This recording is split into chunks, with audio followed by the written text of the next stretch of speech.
খালামুনি, তোমাকে দেখতে না অনেক লোক এসেছে, আর একটা ছেলে দেখতে অনেক হ্যান্ডসাম, তোমার সাথে তো মানাবে।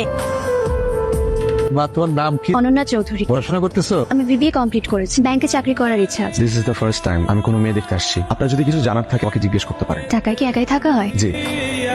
হ্যালো, কে বলছেন? আমি অয়ন। সরি, বুঝতে পারিনি প্রথমে। কেমন আছেন আপনি? ভালো, আপনি?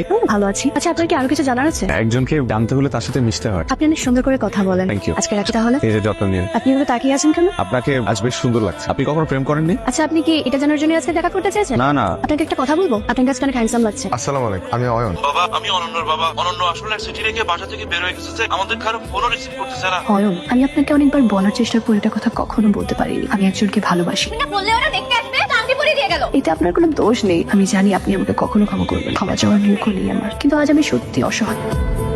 এক্সকিউজ মি, এটা আমার সিট। সরি। হ্যালো, তুমি ফোন দাও না কেন? আমি বাসা থেকে বের হয়ে গেছি। তোমাকে না আমি না করছি, রাখতেছি আমি। ফার্স্ট টাইম যাচ্ছেন চিটাগং? না, এর আগেও একবার এসেছে। বাসা থেকে পালিয়েছেন কেন? দুইটা ছেলে অলরেডি না করলাম, এই সপ্তাহে আবার আরেকটা দেখ, তাই বাসা থেকে রাগারাগি করে বের হয়ে গিয়ে। এইসব পাগলামির মানে কি? পাগলামি মানে? দেখো, আমার পক্ষে এখন বিয়ে করা সম্ভব না। 3 বছর প্রেম করেছো, তখন এসব মনে ছিল না? তখন তো খুব বড় বড় কথা বলতাম। ইরা। খবরদার, আমার নাম নিবা না। কোনো সমস্যা? 3 বছরের রিলেশন, এখন যেই বললাম বিয়ের কথা, উনি সিংহ থেকে হয়ে গেল বিড়াল। আমার প্ল্যান কি? জানি না, চিটাগাংয়ের ছেলেগুলোই আসলে খায়।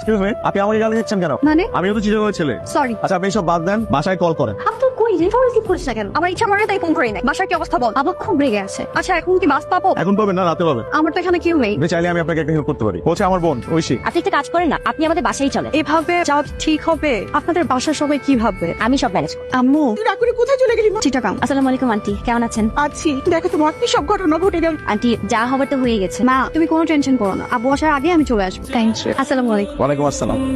কোথায় গেছিলি তুই? আব্বু, আব্বু, উনি আমার বান্ধবীর ভাই, আমাকে দিতে আসছে। তুই আসিস না। তুমি কিছু মনে করো না, এই মেয়েটার জন্য পদে পদে আমাদের অপদস্থ হতে হতো। তুমি কিন্তু মাঝে মাঝে এসব চর খেতে?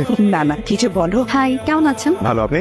ভালো। আজকের ব্যাপারটার জন্য সরি। না না, আপনি তো কিছু করেননি, আপনার বাবা করেছে। আপনার মন ভালো হয়েছে এখন? এই তো আছে আর কি, একদিন দুইজন মিলে কফি খাবো। গ্রেট, ঘুমিয়ে পড়েন, রাত হয়েছে তো। ওকে, থ্যাংক ইউ বন্ধু, এত সুন্দর একটা জায়গায় আমাকে নিয়ে আসার জন্য। ওয়েলকাম। হ্যালো। কি করছো? এই তো কিছু না, একটু কাজ করছি। কেন? একটা গুড নিউজ দে। হ্যাঁ, বলো বলো, তাড়াতাড়ি বলো। বাসায় ট্যুরের জন্য ম্যানেজ করে ফেলেছি। হাই হাই, কুটসুদি। আচ্ছা, আমি তোমার সাথে একটু পরে কথা বলছি, মা ডাকছে। এখন আমাকে একটা ফ্রেন্ড ম্যানেজ করে দেন, আমিও যাই তোদের সাথে। আমার একটা ফ্রেন্ড আছে রিফাত, ওকে ম্যানেজ করে দিই। আরে ছেলে ফ্রেন্ড, সুন্দর একটা মেয়ে ফ্রেন্ড। তুমি ভালো হইলা না, তোমার না বউ আছে? ভাবি জানে? আরে তোর ভাবি কেনার কত ভুল। যদি ভাবিকে নিয়ে টুরে যান তাহলেই যেতে পারবে, না হলে না।